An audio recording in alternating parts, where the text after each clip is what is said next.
میں نے کہا آپ کا پاسپورٹ بنا ہوا ہے؟ تو کہنے لگے جی نہیں۔ میں نے کہا پھر آپ کے شوق کا کیا کریں؟ پھر خالی شوق کا کیا کرنا ہے؟ آپ کم از کم اپنا ہوم ورک تو مکمل رکھیں۔ ایک بندے نے بہاولپور جانا ہو اور چہرہ کر لے اپنا چشتیاں کی جانب اور چلتا رہے کہ مجھے شوق ہے پہنچنے کا، تو موت آ جائے گی مگر بہاولپور تو نہیں نہ آئے گا۔ تو اس لیے شوق بھی ہو اور پھر سمت بھی درست ہو، اپنی طرف سے ہوم ورک بھی مکمل ہو۔ ہاں، سبزی بیچنے والے مدینہ میں پہنچے ہوتے ہیں، نعرہ تکبیر، نعرہ رسالت، نعرہ رسالت، نعرہ تحقیق۔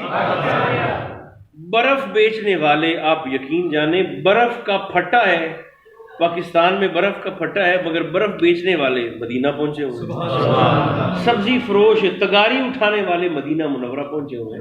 تو اس کا معنی یہ ہے کہ بات حضور کی کرم نوازی کی ہے، اور آج بھی سرکار دو عالم علیہ السلام نظام ویسے ہی چلا رہے ہیں جیسے ظاہری زندگی میں حاکم تھے۔ اچھا، وہ حدیث پاک میں آپ کو عرض کر رہا ہوں، اللہ کی رحمت پر، اس کے فضل پر، مگر اس کے ساتھ ساتھ ایک گزارش یہ بھی ہے کہ اللہ کی رحمت کی وسعت کا مطلب یہ نہیں کہ میں اس کی رحمت کے بھروسے جانتے بوجھتے ہوئے گناہ شروع کر دوں۔ آپ حیران ہوں گے، ہمارے کچھ گناہ تو ایسے ہیں جن کا ہماری دنیا کو بھی فائدہ کوئی نہیں ہوتا۔ یعنی کچھ گناہ بندہ اس نیت سے کرتا ہے کہ چلو جی یہ میں جھوٹ بول لیا ہے تو میرا یہ کام ہو گیا۔ کچھ گناہ ہمارے ایسے ہیں جن کا ہماری دنیا داری کو بھی فائدہ نہیں ہوتا۔ مثال کے طور پر، آپ نے کسی شخص کو ہنسانے کے لیے جھوٹ بول دیا، 4 بندے بیٹھے تھے اور دوستوں کو ہنسانے کے لیے، ایسے گپ مارنے کے لیے آپ نے کوئی جھوٹا لطیفہ سنا دیا، تو وہ 4 بندے جو آپ کی بات کو سن کر ابھی ہنسے ہیں، اسی مجلس سے آپ اٹھ کر باہر نکلیں گے تو وہ آپ کی طرف اشارہ کر کے ایسے کہیں گے بھائی بڑا فراڈیا، بڑا 2 نمبر آدمی۔ ہنسانے کے لیے جھوٹ بول دینا یہ وہ گناہ ہے جس کا میری دنیا کو بھی فائدہ نہیں ہے مگر ٹھپا لگ گیا ہے گناہ کا۔ کسی سے حسد کرنا، اس کے پاس نعمت ہے تو کیوں ہے، کہاں سے آ گیا، وہ تو مستحق ہی نہیں تھا۔ حسد کرنا، حسد سرکار فرماتے ہیں یہ اتنی خطرناک بیماری ہے جو نیکیوں کو ایسے کھا جاتی ہے جیسے آگ خشک لکڑی کو کھا جاتی ہے، برباد کر دیتی ہے۔ حسد وہ گناہ ہے جس کا میری دنیا کو بھی فائدہ نہیں۔ تو کچھ گناہ ایسے ہوتے ہیں کہ جن کا ہماری دنیا داری کو بھی فائدہ نہیں ہوتا مگر ہماری چونکہ رچ بس جاتے ہیں تو ہم پھر وہ کرتے رہتے ہیں۔ اس لیے اگرچہ اس کی رحمت وسیع ہے، غلبہ اللہ کی رحمت کو رہے گا، مگر یاد رکھیں نافرمانوں کو پکڑ کر سزا دینا بھی اسی رب کے قانون میں شامل ہے۔ مجرم کو پکڑنا اس کی رحمت تو گوارا نہیں کرتی کہ میں لوگوں کو جہنم میں جلاؤں۔ خدا کرے آپ سن رہے ہو اور آواز بھی ٹھیک ٹھیک آپ تک پہنچ رہی ہو۔ اللہ کی رحمت کو گوارا نہیں ہے کہ میں لوگوں کو جہنم کی آگ میں پھینکوں، کیونکہ اس نے انسان کو بنائی بڑے پیار سے۔ اگر موڈ ہے تو میں ایک بات میرے ذہن میں آتی ہے، میں آپ کو سنا دوں گا۔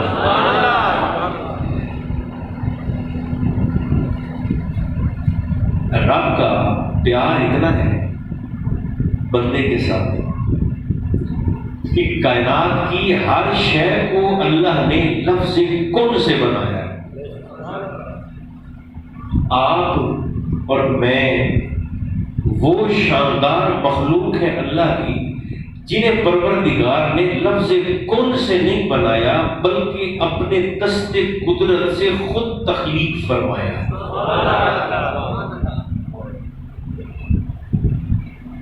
اور انسان کو تخلیق کر کے اللہ فرماتا ہے میں مصور کیا ہوں جی، مصور کا معنی ہے تصویریں بنانے والا، تصویر بنانے والا۔ وہ اللہ الخالق البارئ المصور، اللہ فرماتا ہے میں مصور ہوں، تصویریں بناتا ہوں۔ تو ہم نے یہاں اس مسجد شریف میں بیٹھ کے عرض کر دیا مولا تو فرماتا ہے کہ تو مصور ہے، تصویریں بناتا ہے. یہاں ہمارا یہ پورا حاصل پور کا بازار بڑا پڑا ہے مصوروں سے، جگہ جگہ گلی گلی مصور بیٹھا ہے، دکانیں کھلی ہیں، تصویریں بنانے والے موجود ہیں. مولا یہ بھی مصور ہے، تو بھی مصور ہے، یہ بھی تصویر بناتے ہیں، تو بھی تصویر بناتا ہے. تو فرق کیا ہوا؟ فرمایا فرق یہ ہے مخلوق کی بنائی ہوئی تصویر باتیں نہیں کرتی،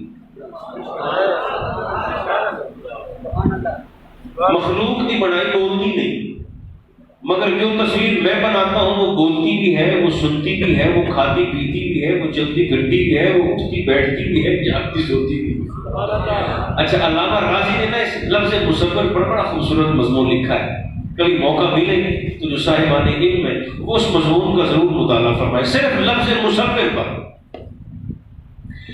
آپ فرماتے ہیں کہ تصویر بنانے کے لیے کچھ شرائط کا ہونا ضروری ہے. اب میری اور آپ کی عزت دیکھیں اور رب کا بندے سے پیار دیکھیں.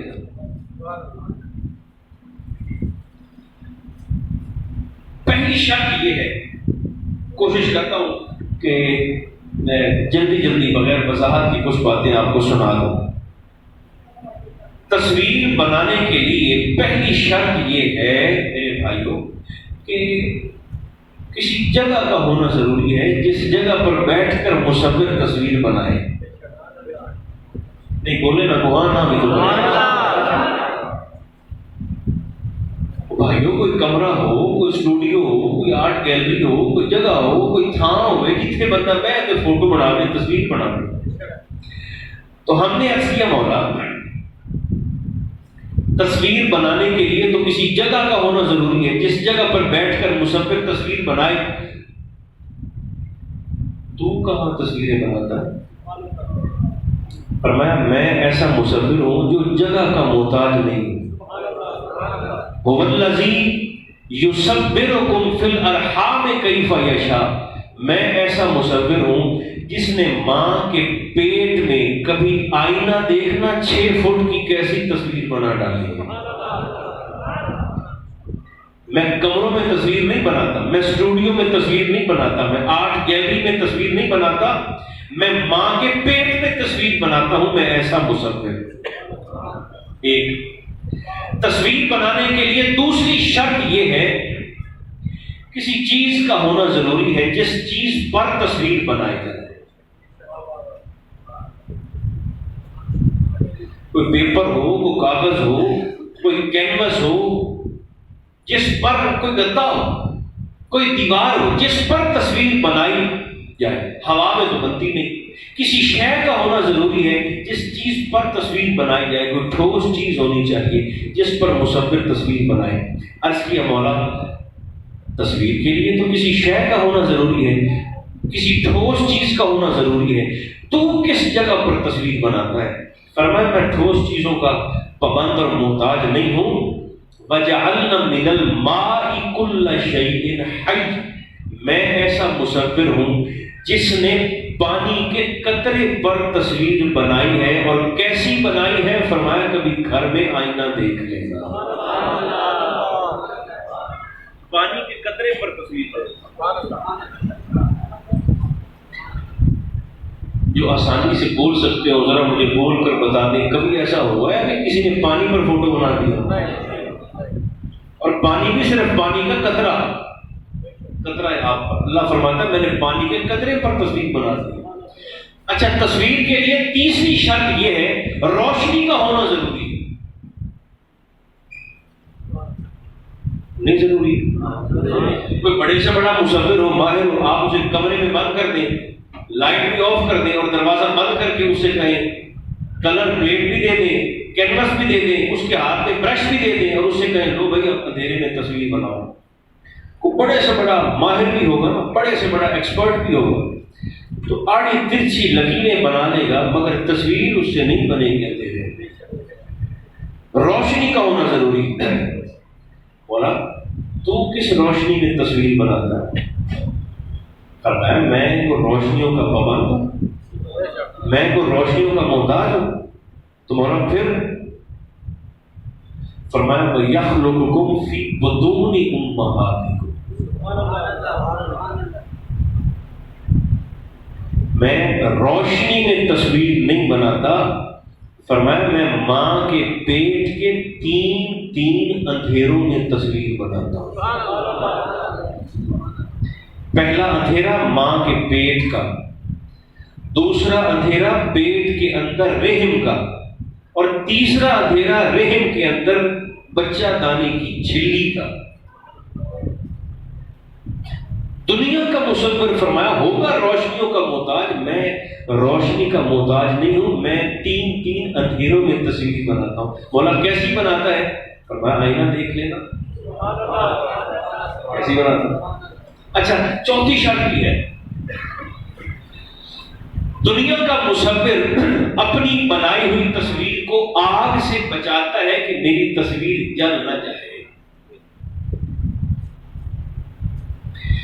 پانی سے بچاتا ہے میری تصویر کے رنگ بہہ نہ جائے، ہوا سے بچاتا ہے میری تصویر کے رنگ اڑ نہ جائے، مٹی سے بچاتا ہے اپنی تصویر کو میری تصویر کے رنگ خاک آلود نہ ہو جائے۔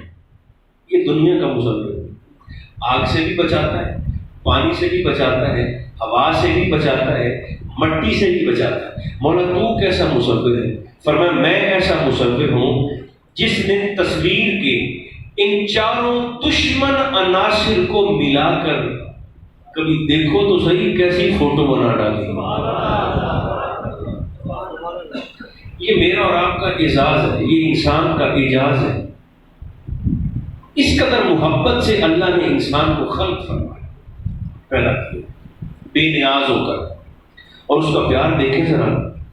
ابھی میں دنیا میں آیا نہیں تھا کہ اللہ نے میری چھت کا انتظام پہلے سے کر دیا تھا۔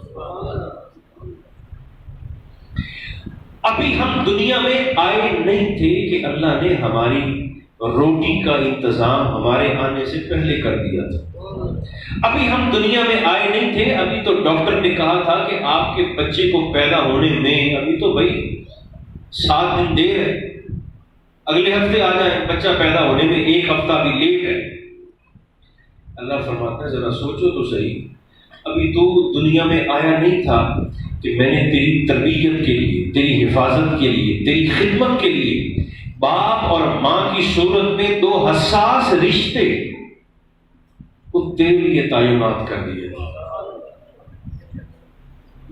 اور فرمایا یہ سارا پیار میں نے تجھ سے اس ارادے سے کیا کہ ہو سکتا ہے زندگی میں میرے بندے کو کبھی احساس ہو جائے کہ اب تو نعمتیں کھا کھا کے دانت ٹوٹ گئے، اس کا شکر ادا کرنے کے لیے میں نے مصلی پر کب آنا ہے؟ وہ بیلیو ہم سے چھوٹے بھی چلے گئے، ہمارے ہم عمر بھی چلے گئے، ہم سے بڑے بھی چلے گئے، تو اب تو موت کا عمر کے کسی حصے کے ساتھ جوڑنا ہی صرف سرکاری مولا علی شیر خدا فرماتے ہیں موت کو بڑھاپے سے جوڑنا صرف عقل کا دھوکہ ہے، صرف شیطان کا شکنجہ ہے۔ بوڑھے ہو گے تو پھر مرو گے، بال سفید ہو جائیں گے تو پھر مرو گے، ایسا ہرگز نہیں ہے۔ میں گزارش یہ کر رہا ہوں کہ اللہ کی رحمت کو تو گوارا نہیں ہے کہ میں بندوں کو جہنم میں پھینکوں، تو بار کے بندہ آپ نیت کر لو گے کہ میں نے چھلانگ لگانی ہے، تو پھر اگرچہ اس کی رحمت وسیع بڑی ہے، لیکن اگر بندہ خود نیت اور ارادہ کر لے کہ میں نے اس کے عذاب کو دعوت دینی ہی دینی ہے، تو پھر رب کا قانون پیچھے بھی نہیں ہٹتا۔ ایک مثال سن لیں جلدی سے، مثنوی شریف میں مولانا روم نے اس مثال کو لکھا ہے، سنا دو، موڈ ہے تو۔ اور یہ مثال اس بات پر سنا رہا ہوں کہ اللہ کی رحمت کو تو گوارا نہیں ہے کہ میں عذاب دوں، لیکن بندہ خود خریدنا چاہے تو پھر اس کا قانون پیچھے بھی نہیں ہٹتا۔